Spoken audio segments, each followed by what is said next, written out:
let's dive into the life of David Goggins. Former Navy SEAL, ultramarathon runner, you name it. Yeah, a real achiever. And we're going deep with his autobiography, Can't Hurt Me.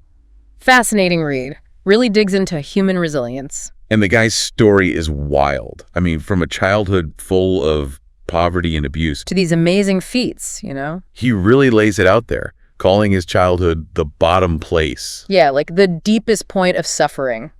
Feeling trapped. And he describes his life in Indiana, the poverty, the fear, The racism. He doesn't hold back. the abuse he describes from his father. It's a lot. Absolutely harrowing. He talks about having a loaded gun under his pillow. At 6 years old. 6 years old, and there was this, protocol for beatings. It's hard to even imagine. It really shows you the impact trauma has on a kid, on their development. He even mentions being chased by his father with a gun. After setting off the house alarm by accident. It's just wow. Yeah, it makes you think about the long-term effects, on the brain. On how you handle stress, emotions, even learning. Absolutely. But it's a testament to Goggins, to his resilience, that he overcame all that. But his story isn't all dark. He talks about these moments, these glimmers of hope. Yeah, these bright spots that helped him through it. Like his mom trying to create a sense of normalcy for him. Right, like getting him into Cub Scouts. He found some belonging there, some pride. Exactly. And those moments, however brief, they gave him a sense of worth. He also talks about his second grade teacher, Sister Catherine. Her no excuses approach, believing in his potential. Such a contrast to the negativity he faced from other teachers. It's like seeing the power of one caring adult, Especially for a child facing adversity. Makes you think about trauma-informed education. Support systems, it makes a huge difference. A big turning point for Goggins is when he gets a letter about his grades. Failing grades in high school. A real wake-up call for him. Changes his whole mindset. And that's where the accountability mirror comes in. Shaving his head, standing in front of the mirror, writing goals on Post-it notes, sticking them to the mirror. Holding himself accountable. It's powerful stuff, taking ownership. Yeah, it's more than just goals. It's self-awareness, Absolutely. Acknowledging weaknesses and taking action. So from there, Goggins starts improving his grades, passes the ASVAB. Enlists in the Air Force. But even then, he's always pushing himself. Seeking discomfort. Running in the rain, the snow. Embracing hardship. It's key to his philosophy. Builds mental toughness. Trains your mind to see discomfort as growth. Exactly. But then after the Air Force, things get a bit rough for him. Works as an exterminator, gains weight, feels loss. A real lack of purpose. It's a low point for him, but then a spark. He watches the documentary about Navy SEALs. And something clicks. That longing, that inspiration, a life of challenge. But there's this massive obstacle in his way. He's gained a lot of weight. Needs to lose over 100 pounds in 3 months to even qualify for SEAL training. Wow. That's intense. It's more than just physical. It's about reclaiming control, aligning his actions with his aspirations. It's about believing in himself, pushing past what seems possible. Goggins' dedication to becoming a SEAL, it's really something, especially with the weight he had to lose. But before we get into his training, let's back up a bit. Goggins worked at his father's roller rink, Skateland, when he was young. It sounds like, a pretty lively place, with his dad, Trinus, DJing, and playing music. Skateland might have seemed fun, but for Goggins, it was just another place, another environment where he faced hardship. Behind the scenes, there was his father's manipulative behavior, those toxic family dynamics. Yeah. And Goggins doesn't sugarcoat it. He describes his dad as charismatic, but exploitative. Treated his family poorly. And he even talks about this terrifying incident. His father, after a night at the rink, pulls out a pistol. Wow. The constant fear Goggins lived with. It's hard to grasp. Being exposed to that kind of violence and instability at such a young age, it shapes you. It really puts his achievements into perspective. Yeah. To overcome that level of trauma. Absolutely. And even after his mom bravely left Trinus, there was more tragedy. Her new boyfriend, Wilmoth, who actually offered some stability, was murdered. Imagine that, 14 years old, witnessing something like that. It's a reminder of the harsh realities Goggins faced. And it makes sense that he sought solace in what he calls the bottom place. Yeah, this mental state of detachment, like a defense mechanism. To protect himself from more pain. This bottom place idea, it's really interesting. Shows you how resilient humans can be. But also how we can numb ourselves to cope. Even after moving to Indianapolis for a fresh start, Goggins still struggled. He admits to cheating in high school. Feeling like a fraud. He was great at basketball, but sabotaged himself. His attitude, always confrontational. Sounds like he was carrying a lot of anger, resentment from his past. Yeah, lashing out. Clearly, he was still dealing with the trauma, trying to find a way out. And then that breakthrough comes. A letter from his school, failing grades. Might not graduate. A serious reality check. And it forces him to confront his behavior, take responsibility. This is where the accountability mirror starts. He shaves his head, stands in front of the mirror. That brutal self-assessment. He starts writing his goals down, putting them on the mirror. Holding himself accountable. It's a physical reminder of his commitment to change. But it's more than just goals, right? Definitely. It's self-awareness, confronting those weaknesses, becoming better. And inspired by his grandfather's military service, Goggins sets his sights on the Air Force. The pararescuemen, specifically. Those elite rescue missions. He even goes to an orientation. Here's this amazing story about a pararescueman surviving a parachute accident. Wow, it's like this desire to help others emerges. To be a force for good, a real contrast to his early life. Finding purpose, making a positive impact. But then his past academic struggles come back to bite him.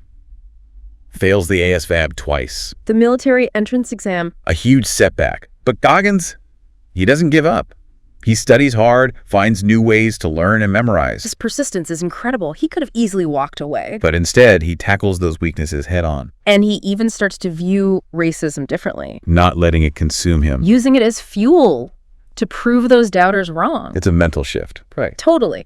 He takes control, uses that negativity to push himself forward. And on his third try, he passes. Graduates high school.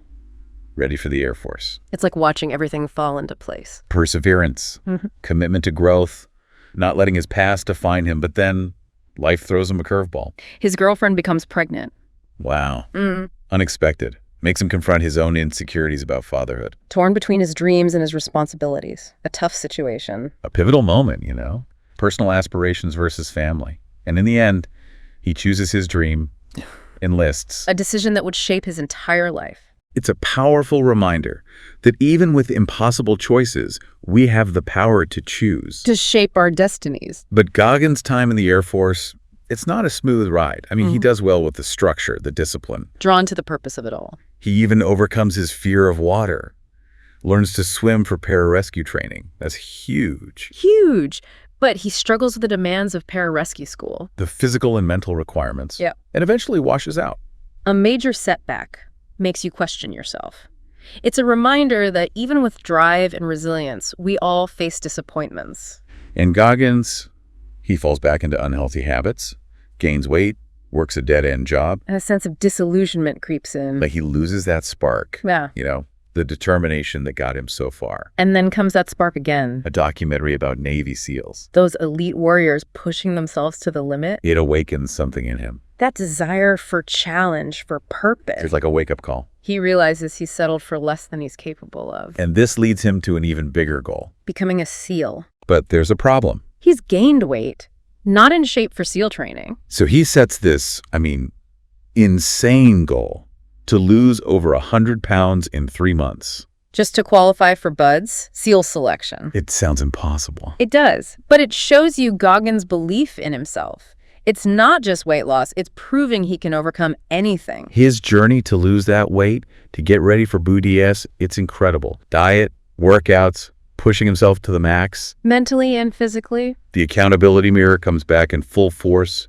Daily goals, ruthless accountability. And his embrace of discomfort. It goes to a whole new level. Running in crazy weather, seeking out pain. To build that mental toughness. He knows SEAL training will push him to the edge, and he wants to be ready. This is where we start to see that unstoppable force emerge. Right. He's not just getting physically ready for BDS, he's building that iron will. It shows you what setting audacious goals can do, and committing to them completely. It's a reminder that we're all capable of so much more than we think. Absolutely. Pushing past those limits, embracing discomfort, believing in yourself. And as Goggins says, it's not about talent, it's about mindset. Changing your perspective. Challenges become opportunities, unlocking that strength and resilience inside you. And then comes BUD/S. SEAL training. Intense. Not for the faint of heart. Goggins describes it as this Relentless test. Designed to break you, push you beyond your limits. Goggins, he doesn't just endure it, he uses it. The pain, the suffering. Like fuel, drawing on his past trauma to get through it. It's almost like he turns that suffering into strength. He builds this calloused mind, mental toughness from facing hardship. He learns to control his thoughts, shut down the doubts, the fear. And then there's this tactic, taking souls, visualizing breaking down his competitors. It's a bit dark, but it shows you the kind of determination you need in that environment. Taking souls. Fascinating. The power of visualization, belief. But it makes you think about the ethics of it all. Goggins isn't invincible, though. His first hell week, he has to withdraw. Pneumonia. A setback, for sure. But it's how you come back from those setbacks. Goggins, he comes back stronger. Goes back for a second hell week. Even more determined. And he completes it. Endures unbelievable pain. But it takes a toll. Stress fractures in his legs. That training is brutal. His body's breaking down, but his mind, unbreakable. He checks out to recover, but vows to return. And he does. A third hell week. Pushes through the pain, the exhaustion. Graduates UDS.